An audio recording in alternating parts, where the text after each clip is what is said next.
우리 지역의 이슈 콕 짚어봅니다. 헬로 이슈 토크. 네, 지역의 이슈를 속 시원히 풀어보는 헬로 이슈 토크입니다. 자, 인천 유나이티드가 기분 좋은 첫 승을 거뒀습니다. 지난 시즌 준우승팀인 강팀이었죠. 경남FC를 2대1로 무너뜨렸는데요. 또 후반에는 공풍 선수까지 출전하면서 큰 화제를 모았습니다. 올 시즌 출발이 좋은 인천 유나이티드. 자, 과연 이 분위기를 이어갈 수 있을지 두 분의 패널을 모셨습니다. 먼저 손철민 해설가와 인천 유나이티드 최민지 기자 두 분 나오셨습니다. 안녕하십니까? 네, 안녕하세요. 네, 안녕하세요. 네, 반갑습니다. 자, 인천 출발 아주 좋았습니다. 두 경기 만에 승리를 거뒀는데요. 자, 첫 경기 어떻게 보셨어요? 일단 최고였습니다. 현장에서 지켜봤을 때 정말 축제일 정도로 너무 즐거웠어요. 특히나 인천이 이렇게 골을 멋있게 넣는 팀이 아니거든요. 그러니까 좀 제가 너무 인천을 사랑하다 보니까 분석을 하잖아요. 인천 골은 운이 좀 많이 따르는, 그러니까 상대방의 발을 맞고 굴절되거나 이렇게 흘러서 좀 속된 표현으로 떼떼구로 이렇게 굴러가서 좀 이상하게 들어가는 골이 많았는데 오늘의 이 두 골은 그물망이 찢어져도 안 이상할 만큼 정말 최고의 골들이 나왔기 때문에 승리의 기쁨이 더 배가가 되지 않았나 그렇게 생각이 됩니다. 네, 굉장히 흥분하신 것 같아요. 아직까지도. 저도 승리를 해서 이렇게 넥타이를 메고 나오겠다 했는데 또 메고 나왔어요. 우리 최민지 기자도 현장에서 보셨죠? 네. 어땠습니까?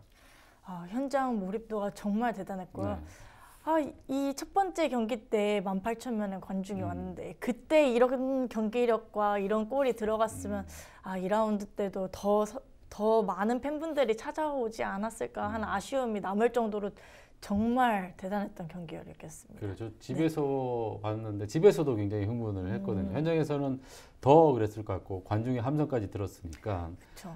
근데 경남이 아까 말씀을 드렸지만 지난해 준우승팀 강팀이었어요. 근데 역대 전적을 보면 인천이 경남한테 조금 열세였던 것 같은데 어떻습니까? 역대 전적을 비교를 하면? 사실 이번이 경남과의 경기에서 5년 만에 승리를 이룬 경기입니다. 마지막 승리를 살펴보니까 2014년 8월 10일 홈 경기를 마지막으로 항상 무승부나 패배를 이어갔는데요. 지난 시즌만 보더라도 3번의 경기에서 1번의 무승부와 2번의 패배, 그리고 그 3번의 경기에서 8번의 실점을 허용하는 등 엄청나게 경남에 있어서는 약한 모습을 보여줬던 인천입니다. 그런 의미에서 이번 경기 승리가 경남전 징크스를 깨는 어떤 시발점이 되지 않았나 이렇게 생각을 해봅니다. 인천은 그동안 굉장히 자존심 상했을 것 같아요. 같은 시민 구단임에도 불구하고 오랫동안 이기지 못했는데 이렇게 이겼던 것은 글쎄요, 안데르슨 감독의 어떤 전략적인 거, 이번에 들고 나온 또 시스템 4-1-4-1, 전통적인 안데르슨 감독이 잘 추구하는 그런 시스템인데 이번 경기 분석 어떻게 보십니까? 네. 맞습니다. 인천이 크게 다르지 않았어요. 안데르센의 그 행복 축구를 하기 위해서 계속해서 안데르센의 축구를 녹여내고 있는데 그게 이제 이제 끓기 시작한 거예요. 이제 녹기만 하면 되는데 특히나 4-1-4-1에서 가장 중요한 역할을 해줘야 되는 이문수 선수가 1의 역할을 너무 잘해줬고, 그리고 지난 우리가 막 예측을 했을 때 경남전 어떻게 해야 될까? 최 기자님과 같이 예측했을 때 4개바였어요. 이 양쪽 풀백들이 얼마나 수비를 완벽히 해주고 그 다음에 수비를 잘한 뒤에 공격 작업을 얼마나 잘해주냐가 중요했는데 양쪽 풀백들이 너무 잘해줬어요. 그러니까 안데르센이 원하는 수비 가담, 수비 조직력을 먼저 안정적으로 가져갔어요. 4개발을 정말 김동민, 김진야가 꽁꽁 묶었거든요. 특히 김동민이 4개발을 묶었을 때 인천 선수들이 가담을 해주면서 이문수가 묶었을 때 또 다른 선수들이 가담을 해주면서 4개발가 활로를 찾지를 못했어요. 물론 그 와중에도 기가 막힌 움직임으로 인천을 제치내긴 했지만 그래도 결과물을 놓고 봤을 때 인천이 수비력을 완전히 4개발을 녹일 만큼 잘 갖춰졌기 때문에 남준재 선수가 무고사 선수가 날아다닐 수 있었던 거죠. 안데르센 축구가 나왔어요. 실점 하긴 했지만 득점 2점에 그치긴 했지만 이제 아마 조금 더 완성된 4-1-4-1이 점점 나오면서 인천이 정말 무서운 팀이 되지 않을까. 그 경기를 경남전에서 정말 잘 보여줬어요. 포메이션도 보면은 약간 좀 그런 유행을 타는 것 같아요. 옛날에 뭐 3-5-2도 썼고 4-4-2 뭐 이랬었는데 최근에는 저희 국가대표도 그렇고 4-2-3-1을 좀 많이 쓰는 경향이 있는데 안데르슨 감독은 4-1-4-2를 고집하고 있어요. 이 포메이션의 특징을 좀 소개를 해주시죠. 일단 네. 안데르센이 하는 축구의 4-1-4-1이 가장 맞아요. 이게 놓고 보면 공격적일 수도 있고 수비적일 수도 있는데 그 4-1-4-1 그 1의 역할이 굉장히 중요해요. 특히 이문수 선수가 뭐 조심스럽게 예측해 보면 인천에서 이제 국내 선수로 국가대표로 발탁될 인천의 이제 다음 선수가 누구냐 하면 이문수가 1번이 되지 않을까 예측이 되는데 4-1-4-1이 수비 시에 1이 내려와요. 그 이문수가 내려옴으로써 4백에서 5백으로 변해요. 그러니까 수비형 미드필드. 그렇죠. 기성용 선수를 생각하면 그렇죠. 기성용은 예를 들어 좀 공격적이라고 하면 이문수는 약간 수비적인 수비형 미드필더인데 기성용은 박스 앞에서 전진 패스를 뿌려주는 역할이라고 보면 이문수는 박스 뒤에서 백포 라인을 보호해주는 역할이 되는 거예요. 그러니까 이렇게 되면 상대가 미드필드 숫자와 공격 숫자가 현저하게 줄어들기 때문에 완전히 가두는 축구를 할 수 있는 거예요. 근데 여기서 만약에 안데르센이 그대로 있게 되면 굉장히 수비적인 축구가 돼서 남준재와 무고사가 이번처럼 경남전에서 볼을 쉽게 만들 수가 없어요. 근데 이문수를 가운데 있기 때문에 김동민과 김진야가 오버래핑을 자유롭게 하면서 무고사의 골도 김동민의 이 던지기 공격부터 시작이 됐거든요. 네. 야, 수비 잘했어. 이제는 올라가. 이문수의 가운데 1이 있기 때문에 이제는 올라가라는 신호가 떨어지면 그 두 선수가 올라가서 자유롭게 공격을 하는 거죠.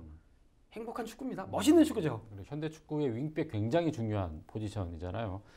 인천은 지금 그 포지션을 잘 소화하고 있는 것 같은데 제가 이번 경기에서 가장 눈여겨봤던 선수가 바로 하마드 선수. 최소한 전반전에서만큼은 하마드 때문에 인천이 이겼다라고 저는 과감히 판단하는데 아길라르하고 선수도 비교가 되는 것 같아요. 어때요? 하마드 선수를 좀 평가한다면? 네, 맞습니다. 이 하마드와 아길라르가 이게 아길라르의 대체자로 왔기 때문에 아길라르의 목만 잘해줘도 좋겠다라고 했는데 경남전 뚜껑을 이제 완전 뚜껑을 열어서 내용물을 보니까 아길라르와는 전혀 다른 선수더라고요. 아길라르 같은 경우는 볼을 좀 오래 소유하면서 스페이스를 많이, 그러니까 볼을 안 가진 인천 선수들이 좀 뛰기를 원한 다음에 그 빈 곳을 찾아서 찔러주는 킬러 패스가 주요했던 선수면 하마드는 지체하지 않고 논스톱 패스로 바로바로 디렉션 체인지를 해주면서 스피드를 죽이지 않는 장점이 나왔거든요. 안데르센의 공격 축구엔 하마드가 더 맞는 거예요. 하마드가 이제 인천 팬들 이게 지표가 바로미터는 아니지만 이 선수 인천 유니폼을 많이 사거든요. 팬들이 뒤에다 네임을 새겨요. 여기다가 뭐 남준대도 새기고 무고사도 그렇죠. 새기는데 하마드의 지분이 많이 올라가지 않을까 예측이 됩니다. 그래요. 그러면 이번 경기에 MOM 맨 오브 더 매치 누구를 뽑으시겠어요? 아까 저희가 이제 얘기도 했지만 뭐 너무 잘했지만 그래도 저는 남준재 선수에게 맨 오브 더 매치를 좀 드리고 싶습니다. 남준재 선수. 네, 어쨌든 결승골의 주인공이고 캡틴이고 또 약간의 좀 부상이 있었기 때문에 정신적 지주인 남준재에게 저는 개인적으로 MOM을 드리겠습니다. 남준재 선수는 뭐 잘 중계를 보신 분으로 많이 알겠지만 다쳤고 굉장히 좀 걱정스러운 면이 많았는데 그 얘기는 좀 뒤에 가서 다시 하기로 했고 우리 최 기자님 맨 오브 맨 누구를 뽑으시겠어요? 저는 김동민 선수를 뽑고 싶습니다. 예. 네, 수비적인 면에서 김동민 선수가 네게바 선수를 정말 철통 수비를 했기 때문에 그 공격의 시작을 정말 원천 봉쇄를 할 수 있지 않았나 이렇게 생각을 해봅니다. 저는 개인적으로 남준재 선수를 MOM으로 좀 뽑고 싶습니다. 자, 그 경남이 이제 이번에 졌어요. 경남의 패배가 뭐 여러 가지 요인이 있겠지만 이제 AFC에 나가야 되기 때문에 선발 라인업이 좀 바뀐 것 같아요. 그런 게 원인이었을까 어떻습니까? 네, 아무래도 경남의 경우 주중 경기를 이미 치르고 온 상태에서 체력 안배를 굉장히 신경을 써야 합니다. 인천전이 끝난 이후에도 바로 말레이시아로 출국을 했거든요. 이렇게 리그 경기, 챔피언스 리그 경기, 그리고 해외 원정까지 정말 엄청난 빡빡한 일정을 소화해야 되는 상황에서 김종부 감독님도 이제 리그 경기보다 처음으로 구단 최초로 챔피언스 리그에 가는 게 의미가 있기 때문에 그 부분에 더 초점을 두겠다고 이미 언급을 하셨고 그렇기 때문에 1.5군을 내보냈어요.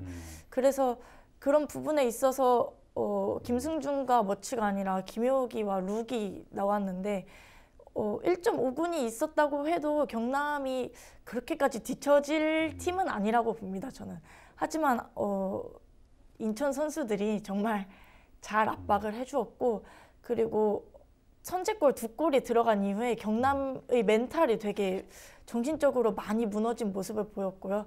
그리고 후반전에 그 경합 이후에 남준재 선수의 부상 이후에 경남 내부에서도 굉장히 심리적인 압박감도 있었고 그리고 선수들과의 신경전도 많이 벌어졌고 그렇게 전술적으로 뒤지진 않았지만 아무래도 체력적인 문제와 심리적인 문제 때문에 결정적으로 패하지 않았나 싶습니다. 그 조도모치가 가격을 했잖아요. 네. 그리고 조도모치 선수가 잡을 때마다 이제 우리 팬들, 홈팬들의 야유가 쏟아졌는데 그게 전반적인 또 경남 선수들에게 좀 부담이 됐을 수도 있었겠죠 이번에.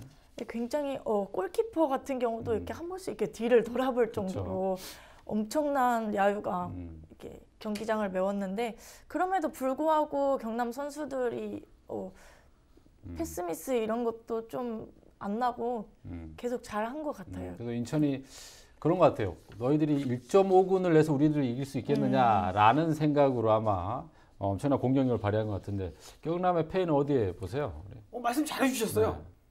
인천 선수들 자존심이 굉장히 상했을 수도 있습니다. 1.5군? 알았어. 내가 오늘 120%, 200% 발휘할게라는 동기부여가 분명히 됐을 것이고 우리 최 기자님께서 정리해 주셨듯이 경남이 승이 5년 전에 있었습니다. 이거 선수들한테는 치욕이거든요. 근데 더군다나 너네들이 1.5군을 내보내? 오늘 한번 제대로 복수를 하겠다. 특히 김정무 감독이 느꼈던 그 프레스를 안데르센 감독이 잘 역용했던 것 같아요. 경남은 아마 쉽게 우리를 볼 것이다. 5년 동안 승리가 없던 팀이고 우리는 지난 시즌 준우승이고 인천 너네들은 아직 안 되니까 얘들아 우리 1.5군이 나가서 좀 쉬엄쉬엄 하자. 우리 챔피언스 리그 나가야 돼. 라고 안데르센 감독이 인천 선수들을 돌려놓고 얘기했을 것 같아요. 이랬을 때 남준재를 위시해서 자존심 강한 분호자 같은 선수들은 절대 가만히 있지 않을 거예요. 특히 남준재가 그 부상으로 나갔을 때 김정호 선수 같은 경우는 그 조던 머치를 향한 야유가 자기한테라고 느꼈다고 하는 심리적 압박을 느꼈대요. 그게 조던한테는 하지만 나한테는 더 뛰어라. 네 선배를, 네 캡틴을 위해서 더 뛰어라라는 압박을 느꼈다고 동료 선수 김동민과 김진야에게 우리가 뛰자, 준재형을 위해서 뛰자라고 경기 중에 계속 얘기를 했대요. 남준재 선수가 결승골을 넣고 나갔을 때 마음 안 좋았을 선수들이 위축이 된 게 아니라 준재형을 위해서, 우리 캡틴을 위해서, 인천의 승리를 위해서 뛰자. 어떻게 보면 인천이 이길 수 있도록 동기부여를 경남이 한 3-4방을 준 것 같아요. 글쎄, 정신적으로 좀 무장시켰을 수 있는데 남준재 선수의 어떤 부상이. 근데 제가 보기로는 남준재 선수가 부상으로 이렇게 바깥으로 실려 나가면서 전체적으로 좀 흔들렸던 것 같아요. 수비도 불안이 생기고 그 이후부터 이제 경남의 파상적인 공격이 시작됐는데 이번에도 수비 허점이 좀 드러났죠. 그러니까 일단은 남준재가 나간 뒤에, 그러니까 남준재가 잘했던 게 그거예요. 물론 골을 많이 넣어야 되는 선수임에도 수비 가담을 너무 잘해줘요. 그러니까 저러다 병이 나지 않을까 싶을 정도로 수비 가담, 또 공격에서는 또 자신의 몫을 다해주고 너무 많이 뛰는 남준재이기 때문에 그 공백이 여실히 드러났어요. 그러니까 안데르센의 축구가 김동민, 김진야, 이문수만 잘한다고, 김정호, 분호자만 잘한다고 되는 게 아니라 공격수들도 분명히 수비 가담을 해줘야 되는데 남준재가 빠지니까 분명히 헐거워진 게 보였거든요. 그런데 교체에 들어간 김보섭을 또 중심으로 해서 수비 가담, 김동민과 김보섭의 또 커뮤니케이션도 굉장히 좋았고요. 일단 이문수 선수와 분호자, 김정호 봤을 때 이 3백, 그러니까 김진야와 김동민을 떼어놓고 봤을 때 이 3백의 조합이 굉장히 좀 탄탄해서 경남 특히 한 번에 인천의 뒷공간을 좀 노려보는, 그리고 조던 머치를 위시해서 인천의 뒷공간을 4개발을 위시해서 노려보는 팀들은 쉽지가 않을 것 같아요. 김진야, 김동민도 존재를 잘하고 있지만 일단 5백에서 3백이 너무 잘 갖춰져 있기 때문에 인천 수비가 이제는 점점 더 강해지지 않을까 이렇게 생각이 됩니다. 첫 경기보다 조금 안정세를 찾아가고 있다 뭐 이런 얘기신데 우리 최 기자님은 MOM을 이제 수비수로 뽑았어요. 네. 그럼에도 불구하고 수비의 불안감은 뭐 이번 경기에도 좀 나타났던 것 같은데 이번 수비 불안 어떻게 보세요?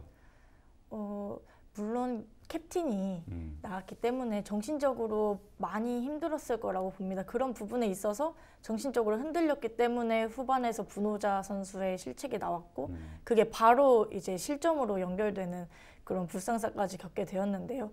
그 실점 이후에는 선수들이 정말 서로를 독려하고 또 그 마지막 후반 15분을 저는 정말 긴장감 있게 지켜봤는데 솔직히 위험한 상황이 많이 나왔습니다. 그럼에도 불구하고 이문수 선수 같은 경우에도 지금 수비 라인을 조정하고 올리고 이런 부분을 선수들한테 자꾸 지시를 하고 이렇게 코치진과 수비진 사이에 그런 소통자구 역할도 해주었고 양쪽 윙백인 김진야 선수와 김동민 선수도 끝까지 집중력을 잃지 않아줬기 때문에 추가 실점을 막을 수 있지 않았나 싶습니다. 감독님도 약간 그런 부분을 걱정을 했던 것 같아요. 후반부에 또 집중력이 무너져서 수비 실책이 나오지 않을지. 하지만 그런 부분은 다행히 잘 지켜준 것 같습니다. 그래요. 남준재 선수의 어떤 부상이 뭐 독이 되고 약이 됐을 수도 있을 것 같아요. 뭐 독이 됐다는 것은 이제 전체적인 그 캡틴을 잃어버렸기 때문에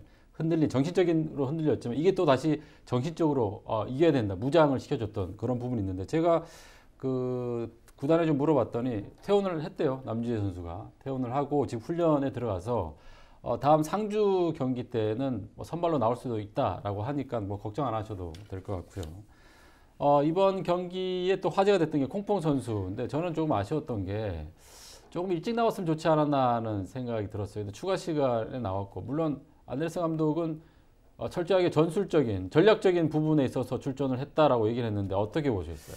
저도 그 부분이 조금 아쉬운 게 역사적인 데뷔라고 볼 수도 있습니다. 네. 물론 지난 시즌 쯔영이라는 선수가 있긴 했지만 쯔영은 좀 대놓고 마케팅 선수 차원이 너무 짙었거든요. 네. 근데 꽁풍은 전력 강화 실장도 그렇고 안데르슨도 그렇고 특히 꽁풍 같이 키가 작은 선수를 이 선수가 어디로 분류가 되어 있냐면 포워드, 스트라이커로 분류가 되어 있어요.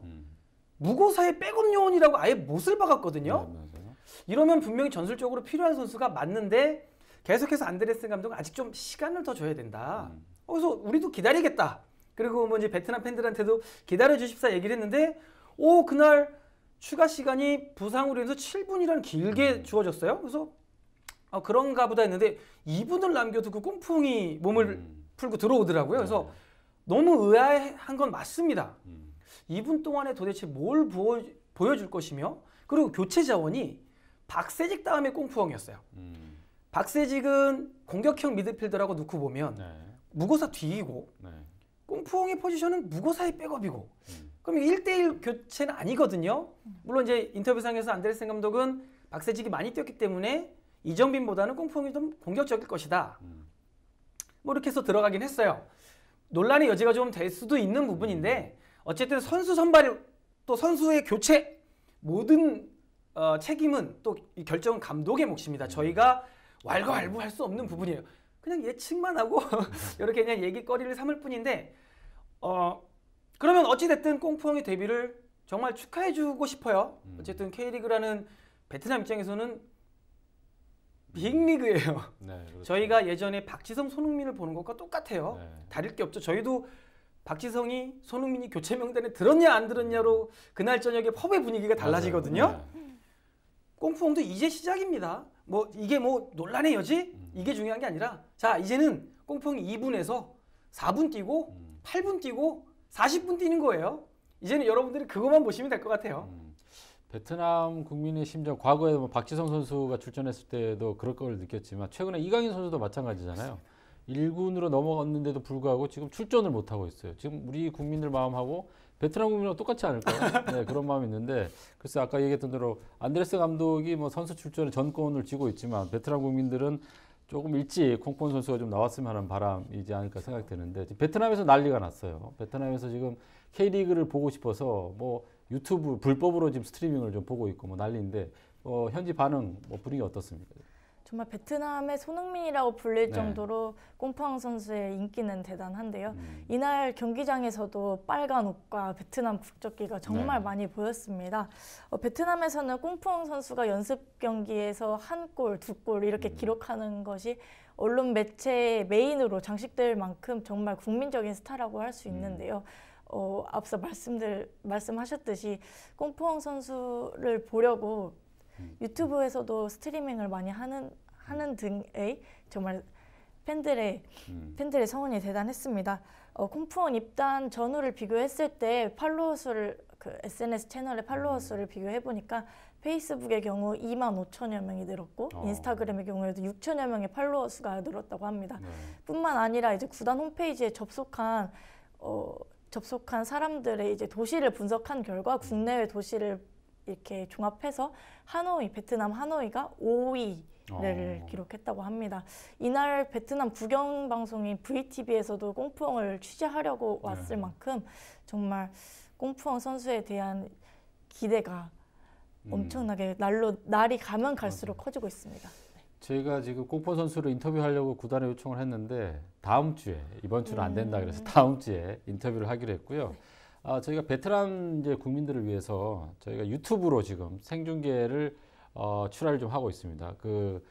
판권을 좀 사야 되기 때문에 그쪽 그 매니지먼트사하고 얘기를 하고 있는데, 만약 잘 되면 저희 북인천 방송을 통해서 베트남 주민들이 북인천 방송의 유튜브를 통해서 축구 중계를 볼 수 있는 뭐 그런 순간에 저도 왔으면 좋겠습니다. 아마 이번 달 중으로는 결론이 날 것 같은데 좋은 결과가 있길 좀 바랐으면 좋겠습니다. 네. 자, 콩펑 선수에 대한 관심이 이렇게 높은데 일부에서는 아까도 잠깐 얘기를 했지만 쯔영 선수는 조금 뭐 소위 말해서 유니폼 판매용으로 뭐 데려왔다 이런 얘기도 있었는데 콩펑 선수는 뭐 그렇지 않다라는 얘기를 우리 또 이천수 전력 강화 실장이 이렇게 얘기를 했어요. 콩펑 선수 앞으로 K리그에서 어떻게 통할까요? 어떨까요? 그러면 이천수 전력 강화 실장을 말씀드리는 게 더 나을 것 같아요. 과거 이천수 선수가 K리그에 몸담고 있을 때 네. 저는 팬의 입장에서 경기를 봤고요. 네. 경기장에 22명의 선수가 뛰지 않습니까? 양팀 앞에서. 네. 22명 중에 한 명만 보였어요. 이건 정말 군계 일학도 이렇게 멋있는 군계 일학이 없었고 정말 반짝반짝 빛났던 슈퍼스타였습니다. 맞아요. 네. 그랬던 선수, 지금 실장님이 꽁푸엉을 즉시 전력감 마케팅 아니다라고 말씀했어요. 이 슈퍼스타가, 이 재능 넘쳤던 선수가 얘기하는데 더 이상 제가 논할 건 없을 것 같아요. 여러분들 믿고 기다려주시면 분명히 반짝반짝 빛나는 꽁푸엉을, 그 베트남 국기에 이 노란 별이 있지 않습니까? 네, 네. 그 별 같은 꽁푸엉을 우리 인천 경기장에서 보실 수 있습니다.